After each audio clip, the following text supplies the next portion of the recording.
Hello दोस्तों, आज देखते हैं यूपी बोर्ड 2026 में आने वाले बहुत ही इंपॉर्टेंट क्वेश्चन। चैप्टर आपका है जो विद्युत धारा है, ये कॉम्बो होता है, यानी हाई स्कूल और इंटर 10th और 12th दोनों में आने वाला फिजिक्स के क्वेश्चन है ये, इलेक्ट्रिक करंट के, विद्युत धारा के। सबसे पहले इसमें डिफिनेशन देखते हैं। डिफिनेशन कौन सी है? पहली इंपॉर्टेंट डिफिनेशन जो आपके बोर्ड में आने वाली है, ये कई बार आई हुई है, जो रिपीट होती रहती है बार बार। जिसमें पहली डिफिनेशन है ओम का नियम। अब ओम का नियम क्या होता है? ओम का नियम वी प्रोपोर्शनल आई, यानी ये विद्युत धारा होती है वोल्ट के कैसे अनुक्रमानुपाती होती है, जिसमें जो नेतांक मान होता है, ओमी नेतांक मान, वो क्या होता है आर। तो आपको इसको ये पढ़ना होगा। ये जो पहली डिफिनेशन है, ये आपको थोड़ी अपने बुक से या किसी से हेल्प लेके पढ़ लेना है। दूसरी डिफिनेशन है किरचॉफ का नियम। किरचॉफ का नियम है, किरचॉफ के नियम दो दो नियम है, संधि नियम और पास नियम। तो संधि नियम क्या होता है? जिसका बीजगणितीय योग, यानी जो विद्युत धाराओं का बीजगणितीय योग सिग्मा आई बराबर 0, जिसका बीजगणितीय धाराओं का योग जो होता है ये क्या होता है? शून्य। एक नियम किरचॉफ के दो नियम थे, एक नियम ये हो गया और दूसरा नियम आपका हो गया सिग्मा वी इक्वल 0, यानी एक पास नियम ये आपको तैयार करना, एक संधि नियम जो आप अपनी बुक से तैयार कर सकते हैं। बहुत ही इंपॉर्टेंट थ्योरी है ये। तीसरा है विशिष्ट चालकता की परिभाषा, जो हाई स्कूल में 10th में कई बार पूछी गई है और इंटरमीडिएट में भी पूछी जाती है। और इंटरमीडिएट में सबसे इम्पोर्टेंट है अनुगमन वेग तथा विभवांतर में संबंध, ये भी इसकी डिफिनेशन है।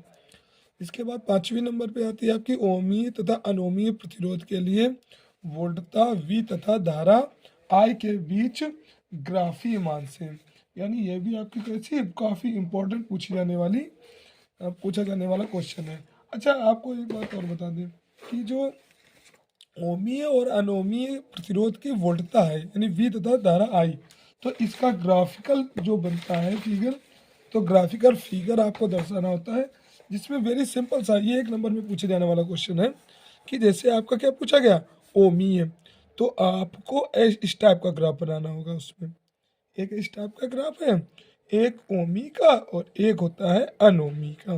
अब होता क्या है, जो यहाँ से सीधी रेखा एक ग्राफ को दर्शाए वो कहलाता है आपका ओमीय। ये आपका है ओमीय प्रतिरोध, जो सीधा आपको बीचों बीच एंगल से जो वक्र की तरह एक और एक जो ऐसी रेखा को दर्शा दे, ये हो गया ओमीय। ये होता है वोल्ट आपका, और ये होती है धारा आई। ये कैसा? ओमीय प्रतिरोध। इसमें क्या होता है? टंगस्टन का तार होता है। क्या पाया जाता है बेटा इसमें? टंगस्टन तार। और रही बात अनोमी की, अनोमी कैसा होता है? वक्राकार, यानी इस टाइप का बना होता है ये। और इसमें भी धारा बेटा ये आई होती है और वोल्ट होता है वी, और इसे कहते हैं बेटा अनओमीय प्रतिरोध। ओमीय और अनोमीय प्रतिरोध, इसमें क्या आता है? जैसे आपका टॉर्च का, यानी टॉर्च बल्ब, इसमें क्या आ जाता है? Torch bulb. ये हो गया अनोमी का और ये हो गया ओमी का। ये 1 नंबर में पूछे जाने वाला क्वेश्चन है, ये काफ़ी बार पूछा जाता है। आते हैं 5वें नंबर पे, देखते हैं आपको लिखा व्हीट स्टोन सेतु की संतुलन अवस्था का प्रतिबंध व सिद्धांत। आपको ये भी तैयार करना होगा, कम समय में ज़्यादा क्वेश्चन अटेंड करना है आपको। तो टाइम देखते हुए आगे बढ़ते हैं। 5 क्वेश्चन ये आपके हो गए वेरी मोस्ट इंपॉर्टेंट डिफिनेशन हैं। आते हैं न्यूमेरिकल। इस चैप्टर में पूछे जाने वाले इंपॉर्टेंट न्यूमेरिकल कौन कौन से हैं, पूरा चैप्टर आपको कंप्लीट कराना है, तो आपके टाइम के हिसाब से काम करना। जैसे इसमें दिया गया है पहला कि आपका एक इलेक्ट्रॉन 500 वोल्ट के विभवांतर से त्वरित किया जाता है, वे कितनी चाल प्राप्त कर लेगा। यानी आपको क्या लाना है? गतिज ऊर्जा। सबसे पहले एनर्जी आपको लानी थी, काइनेटिक एनर्जी। काइनेटिक एनर्जी के लिए क्या होगा? गतिज ऊर्जा। आपको काइनेटिक एनर्जी लाना है, जिसमें क्या दिया गया? के। अब काइनेटिक एनर्जी इसका फार्मूला होता है 1/2 mv², और दूसरा इक्वल देन क्या हो जाएगा इसके? ईवी के। तो ये वाला हो गया कि इसके ईवी के मान के, क्योंकि ये भी काइनेटिक एनर्जी है, इसकी तुलना हो गई इससे। तो जब इसकी कंपेरिजन की, तुलना की, तो आया 1/2 mv² इक्वल ईवी। तो 2 का तो इसमें गुणा कर दिया, तो आया क्या? mv² बराबर 2 का इसमें गुणा किया, तो तो 2EV, अब m आ गया अपॉन बटे में, तो v स्क्वायर बराबर 2EV अपॉन m।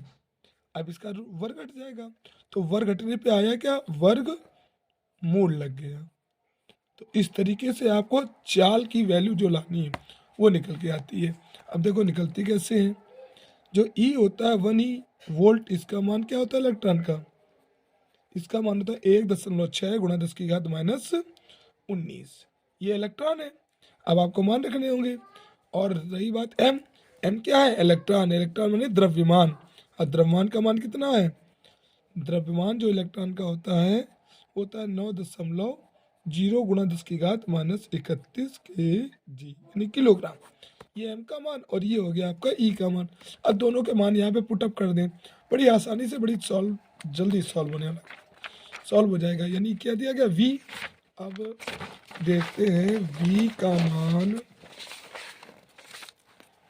आपका मान दिया गया जैसे v। अब v बराबर था आपका कितना, रूट के अंदर 2EV अपॉन m। तो क्या हो जाएगा, 2E का मान 1.6 गुणा 10⁻19। V का मान, अब V का मान वोल्ट कितना दिया गया था, वोल्ट आपका दिया गया था 500 वोल्ट। कितना लिखा था, V का मान लिखा था आपका 500, एक इलेक्ट्रॉन पे कितना था, 500 वोल्ट का भी अंतर था ना, तो ये आपका वोल्ट हो गया। तो हमने यहाँ क्या लिख दिया, यहाँ V की जगह लिख दिया 500 बटे m की जगह 9.0 गुणा 10⁻31। तो v बराबर क्या आ गया, v बराबर आपका आ गया मान, ये माइनस का है, ऊपर जाके ये जो माइनस की पावर ऊपर जाके हो गई प्लस की, और इसका गुणा हम कर देते हैं इसमें तो इसका इसमें गुणा करेंगे तो कितना होगा, 16 दूनी 32, 3.2, और इनका दोनों का गुणा 500 से भी करना है हमको, तो इसको ऐसे लिख दिया। अब ये तो जो माइनस का था ये कहाँ चला गया, ऊपर, और ये जब ऊपर गया तो किसका हो गया, प्लस का। ये ऊपर गया हो गया प्लस का, नीचे कितना रह गया 9। अब इसका इसमें करना है हमको गुणा, तो इसका इसमें जब गुणा करेंगे तो कितना आ जाएगा, डबल जीरो तो लगा ही है, 5 का गुणा 2 में 5 दूनी 10, एक हासिल हो गया, 5 दिया 15 और 1 16, दशमलव लग गया एक अंक पर। इधर 31 से 19, ये प्लस का ये माइनस का, बड़ी घात प्लस की, इसलिए जब इससे घटा तो बचा कितना 12, इससे घटा दिया 12, नीचे कितना है 9। अब आया क्या, v इक्वल, ये कितना है, एक अंक दशमलव के बाद जीरो का कोई मतलब नहीं है, तो बचा आपके पास 1600। तो 1600 होता है, अगर हम 40 गुणा 40 करें तो 1600 बन गया, और जोड़े में भी निकल आया। 9 किसका मान है, 3 गुणा 3, तो आपका एक जोड़ा ये बन गया, एक ये वर्गमूल भी बन गया। रही बात 12 जो लिखा है, तो 12 को हमने क्या लिख दिया बेटा, 12 को लिख दिया 10⁻6 गुणा 10⁻6, 6 हो गए 12। अब देखो एक जोड़ा ये निकल आया, एक जोड़ा ये निकला, और एक जोड़ा ये निकला, 3 जोड़े निकल आए। तो इसका निकल गया मान 40, नीचे आ गया 3, और इसके जोड़े से एक निकला, यानी एक एक जोड़े वर्गमूल से बाहर हो गए। अब मान क्या बच गया, आया कितना, अब देखो 6, 10⁻6 यानी 6 जीरो ये हो गए इसके, एक जीरो ये 40 वाला, तो कुल मिला के मान आ गया 4/3, और 10 की घात कितनी हो गई, 6 की जगह हो गया 7, एकदम सिंपल सा। तो v बराबर, अब 3 का भाग 4 में देते, 3 का भाग जब 4 में देंगे तो कितना आ गया, 3 एकम 3, और फिर यानी 3 3 ऐसे आता रहेगा, तो मान कितना आएगा इसका बन के टोटल। इस तरीके से अगर सॉल्व करेंगे तो 1.33 और गुणा 10 की घात कितना हो गया 7, और मात्रक क्या बन गया, मीटर प्रति सेकेंड, क्योंकि चाल है, चाल का मात्रक मीटर प्रति सेकेंड होता है। तो इस तरीके से आपका ये क्वेश्चन सॉल्व हो गया कम टाइम में, क्योंकि चैप्टर पूरा अटेम्प्ट करना है। तो आगे अभी और देते हैं, नेक्स्ट क्वेश्चन इसी टाइप का क्या होता है, आगे अगले क्वेश्चन पे आते हैं। तो अगले क्वेश्चन में दिया गया था आपका, लिखा है कि व्हीट स्टोन सेतु के सिद्धांत से दिए गए परिपथ में एमीटर मापी गई धारा ज्ञात कीजिए। तो देखो व्हीट स्टोन सेतु जो होता है, तो व्हीट स्टोन सेतु आपके किसको संतुलित करता है, किसके नियम को संतुलित करता है, व्हीट स्टोन सेतु संतुलित करता है आपके दिए गए मान में। सबसे पहले देखो, हम तो इसमें प्रतिरोध है, प्रतिरोध नहीं दिया इसमें सवाल में, प्रतिरोध जैसे यहाँ पे दे देते हैं 20 ओम, 20 ओम इसका मान, 20 ओम इसका मान, और 20 ओम इसका मान। यहाँ पर भी दे देते हैं 20 ओम, ये भी 20 ओम और इसका भी मान 20 ओम। अब ये इस तरीके से अटेम्प्ट करना होगा। तो इसमें दिया क्या गया है, अब देखते हैं यहाँ पर कि ये किसके नियम को प्रतिपादित करता है। ये होता है बेटा, यह एक संतुलित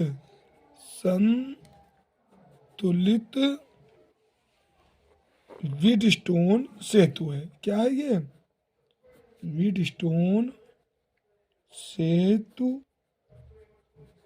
है। ये क्या है, एक व्हीटस्टोन सेतु। अब व्हीटस्टोन सेतु में होता क्या बेटा, व्हीटस्टोन सेतु में हमने देखा कि इसमें दो क्रम है। ये देखो एक सीरीज में, एक चैन में है। तो जब चैन में है तो ये श्रेणी क्रम है, ये भी चैन में है तो ये भी श्रेणी क्रम। और जब ये आमने सामने हो, तो जब ये आमने सामने होता है तो क्या होता है, पैरेलल होता है। ये आमने सामने तो पैरेलल, समांतर है ये। और जब ये एक सीरीज में है तो ये एक श्रेणी में। और श्रेणी क्रम, अब श्रेणी क्रम में होने पर क्या होगा, श्रेणी क्रम में बेटा सीधा सा 1 2 3 तीनों मान इनको जोड़ लेते हैं।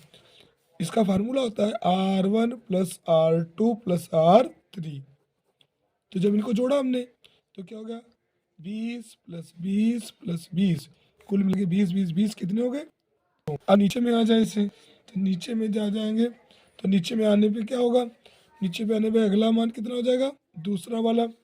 दूसरा बेटा अगर इस दूसरा भी श्रेणी क्रम है, तो दूसरा जब श्रेणी क्रम होगा तो क्या हो जाएगा, दूसरा श्रेणी क्रम में बनेगा क्या आपका मान R इक्वल, ये भी 20 ओम, ये भी 20 ओम और ये भी 20 ओम। कुल मिला के ये तीनों जोड़ के कितने हो गए, ये तीनों के हो गए 60 ओम। इसका इसका इसका इन तीनों का मान जुड़ गया, ऊपर भी तीनों को जोड़ दिया तो ये भी 60 ओम आ गया और ये भी 60 ओम आ गया। अब दोनों किस में आ गए, दोनों समांतर क्रम में आ जाएंगे। ये भी श्रेणी क्रम, ये भी श्रेणी क्रम। अब इसको सपोज ऐसा कर लो, इसको मानते हैं डैश और इसको R बनाए रखना। ये वाला जो हो जाएगा R1 R2 R3, R1 dash R2 dash और R3 डैश। अब सीरीज में अब दोनों समांतर, तो समांतर क्रम में क्या होगा, समांतर क्रम, समांतर क्रम में 1/R इक्वल 1/R 1 कह दो चाहे R कह दो, दूसरा R डैश, क्योंकि एक का मान आया है 60 और दूसरे का भी कितना आ गया है, दूसरे का भी आ गया 60, यानी इसका भी मान 60 आपका और इसका भी मान 60 आपका। तो जब दोनों का 60 मान आ गया तो 60 और 60 हर बराबर है, 2/60, तो 2 एकम 2 और कैंसिल कर दिया, इसका इसमें भाग दे दिया। अब आया कितना, 1/R बराबर कितना हुआ 1/30। इसका इधर गुणा और इसका इधर गुणा, इसका इधर गुणा करेंगे तो कितना हो जाएगा भैया, इसका इधर गुणा करेंगे तो 30 और इसका इधर गुणा करेंगे तो R, तो आया कितना R बराबर 30 ओम। तो ये मान आ गए आपके प्रतिरोध के, यानी ये दिया कि इसका क्या मान, ये प्रतिरोध दे दिया गया कुल टोटल इसका। अब इससे निकालना क्या है, अभी दिया क्या था वोल्ट, आपका वोल्ट भी तो दिया गया है। जब वोल्ट दिया गया तो मान किसका निकालेंगे हम, I का। विद्युत धारा का मान पूछा गया है, पूछा तो धारा का मान गया है ना, तो धारा का मान पूछा गया तो क्या होता है बेटा, I बराबर V/R। I बराबर क्या होगा, V/R। तो I का मान क्या हो जाएगा, I का मान निकालना है, V का मान है 60 और R का मान कितना है 30। V का मान 60, R का मान है 30, तो 30 दूनी 60। I का मान इस तरीके से आ गया 2 एम्पियर। यानी कोई अगर क्वेश्चन में कहीं प्रॉब्लम हो तो कमेंट बॉक्स में बताते जाए, क्योंकि अभी इतने समय में क्वेश्चन आपको भाई बोर्ड एग्जाम देना है, तो उसी 3 घंटे में पूरा क्वेश्चन को भी अटेम्प्ट करना है। तो जहाँ समझ में ना आए तो कमेंट बॉक्स में बताएं। नेक्स्ट क्वेश्चन देखते हैं। अगला क्वेश्चन है आपका, दिया गया है, काफ़ी इंपॉर्टेंट क्वेश्चन है ये भी, कि 1.5 वोल्ट विद्युत वाहक बल वाले सेल का आंतरिक प्रतिरोध 0.2 ओम है, 2.8 ओम के बाह्य प्रतिरोध से जोड़ने पर, अब इसे जब जोड़ा गया बाह्य प्रतिरोध से तो जोड़ने पे आया क्या, सेल के खुले सिरों का विभवांतर, सेल के खुले सिरों का विभवांतर, सेल खोला गया यानी सीधी सी बात है, सेल में 2 प्रतिरोध है तभी तो खोले गए। तो जब 2 प्रतिरोध है, एक आंतरिक होगा और एक कैसा होगा, बाह्य होगा। तो बाह्य प्रतिरोध को हम कैपिटल R कहते हैं और आंतरिक प्रतिरोध को स्मॉल r कहते हैं। वेरी सिंपल सा, अब बाह्य प्रतिरोध कितना 2.8 ओम और आंतरिक प्रतिरोध है ये दिया गया आपका, वेरी सिंपल, आंतरिक प्रतिरोध कितना है 0.2 ओम। अब माना आपको किसे निकाला है, दो पार्टों में इस क्वेश्चन को अटेम्प्ट करना है। देखो टाइम भी मेच्योर होता रहे, टाइम भी बना रहे। अब देखो एक ही क्वेश्चन है, इसका दो पार्ट अलग अलग है, दोनों को एक साथ सॉल्व करके आपको दिखाते हैं और अच्छे से समझ में आते हैं। अब देखो दिया क्या क्या है, विद्युत वाहक बल। अब विद्युत वाहक बल इसे क्या कहा जाता है, कैपिटल ई। विद्युत वाहक बल का मान 1.5 वोल्ट। अब एक मान, दो मान, तीन मान, सबसे पहले हमें निकालना क्या होगा, समस्या तो ये आ गई।